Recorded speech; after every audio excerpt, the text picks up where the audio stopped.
Ministry of Defense has issued a statement which reads that the armed forces of Ukraine made an attempt to attack Russia's Novorossiysk naval base in the Black Sea. There are reports on Ukrainian social media describing how the Ukrainian surface drone stuffed with 450 kilograms of explosives, where it was promised to be repaired as soon as possible. And after the incident, the port of Novorossiysk first imposed a ban on the movement of all ships there. But question. How do you open a premier naval base with a 17-second key? Ukraine and U.S. Navy partners used fiber optics, fog, and timing to punch a hole in Novorossiysk's Panzer S-1 shield, then drove a swarm straight through. Stay with me. We'll break down the exact sequence: the decoy layer offshore, the generator hit that blinded the radar, and the multivector run that turned a fuel pier into a crater and Sevastopol into a countdown. You'll see why that narrow window mattered and how it ignited about $70 million in losses for under a fraction of the cost. Before we move on, I'd like to ask you a small favor. If you appreciate this content, please take a second to like this video and subscribe to the channel. Over 98% of you watch the videos without subscribing. It costs you nothing, but it makes a huge difference to us.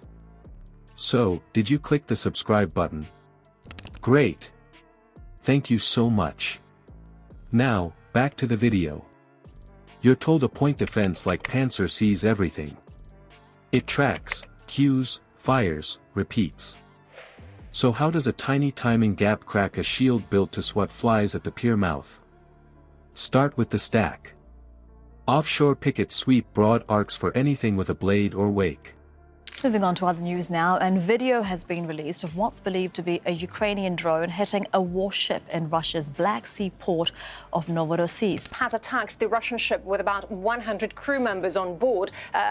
So talking about the Russian officials, no one draws any conclusions at the moment. So Kyiv hasn't claimed responsibility for the strike, but Ukrainian President Volodymyr Zelensky has said that attacks on Russian territory are inevitable.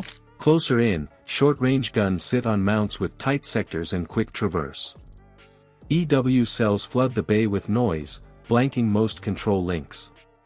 Patrols roll on a fixed cadence, boots, trucks, small craft, because fuel runs on schedule, not whim. It looks solid. But the whole lattice leans on one hum, the generator feeding the search set. The map says no entry. The fog says maybe. The patrol clock says almost. The EW net says forget it. A window opens where those lines cross and a single machine coughs. Meanwhile, decoys sit just outside the harbor throat and start to wag the dog. Later they lifted it. That's according to the Caspian Pipeline Consortium. Kyiv, as you said, did not officially claim responsibility for the attack, but both of them were destroyed by fire coming from Russian ships guarding the base there. So the video shows the Russian landing ship Olenigorsky Gornyak. A pair of loud, ugly signatures hover and drift, giving operators something clean to watch. Cameras pivot. Heads turn. The real path is the dull seam along the seawall, not the drama offshore. In heavy jamming, radio dies first. So you cut the air out of the loop. Fiber-tethered FPVs run a hard link, control and live video down a cable, trading range for a control path that laughs at static. It's crude, but it works where signals drown. Think of the radar like a lighthouse. Bright, constant, sovereign. Kill the power, and the lens goes cold glass. Fog, spray, and shoreline clutter turn low, slow movers into background mess. Small prop notes and plastic airframes vanish under that layer, forcing defenders to switch to short optics and human scan. That eats time. When the generator takes a hit, crews flip to backup drills. Those steps burn heartbeats, breaker checks, cable swaps, manual cues. In that dead zone, nothing points other guns.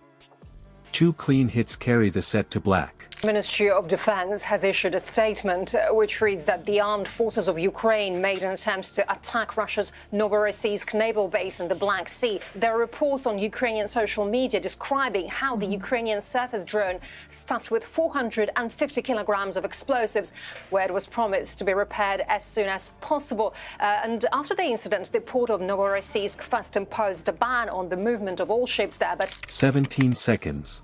That's enough for 15 FPVs to slip the kill box without a firing solution. The window didn't fall from the sky. It was built, second by second, wire by wire. Now the eyes are out. The problem shifts to moving a swarm through steel, flame, and concrete without lighting up the rest of the net. The radar is blind. So why didn't the rest of the defense just hose the approach? Because when cues die, guns lose their nerve. And because the fight shifts from data to sight, from screen to glass, right as chaos blooms.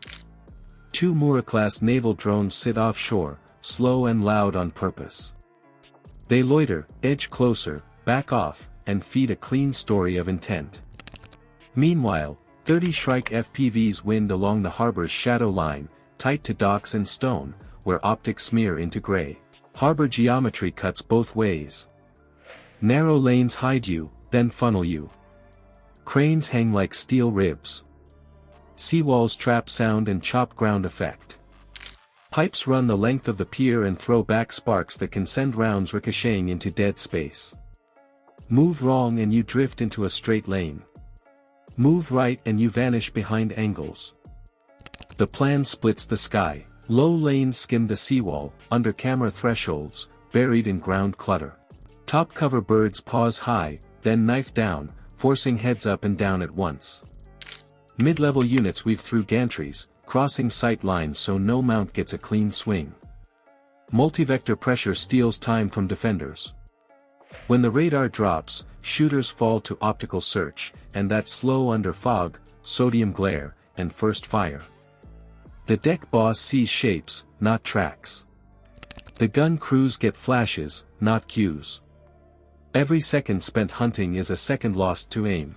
A fuel pier is a chain of triggers. Tankers, trucks, hoses, pumps, each link carries heat and pressure. Strike one live node and the whole line turns into thermal denial. 13 Shrikes fix on the convoy. Others nose for choke points, valves, pump skids, loading arms. Not a single pop, but a system kill. The first truck goes. The heat blooms hard. Sight lines vanish in mirage and smoke. The pier turns from corridor to furnace, freezing movement and callouts. You're not only breaking kit. You're cutting choices, fuel, pressure, routes, and human nerve under that glare. And with the pier burning, the clock starts to eat sorties, schedules, and posture. A 17-second blackout isn't luck. It's engineered silence. Cheap airframes, smart timing, and a dead generator hand a fleet a bad day. You saw how the window opened. Now ask what closes it. Defenders need sensors that don't share the same failure point, power split across isolated feeds, and small radars that watch low and slow. They need thermal, passive RF, and acoustic nets fused by software that flags patterns, not blips. They need faster handoff, cheaper interceptors, and drills that cut switchover to near zero. If you track the trade-offs, subscribe and weigh in: more swarms, better decoys, or deeper cyber. Comment your choice below. Next, we break how to harden generators, split sensors, and shrink that window to zero, if they move fast.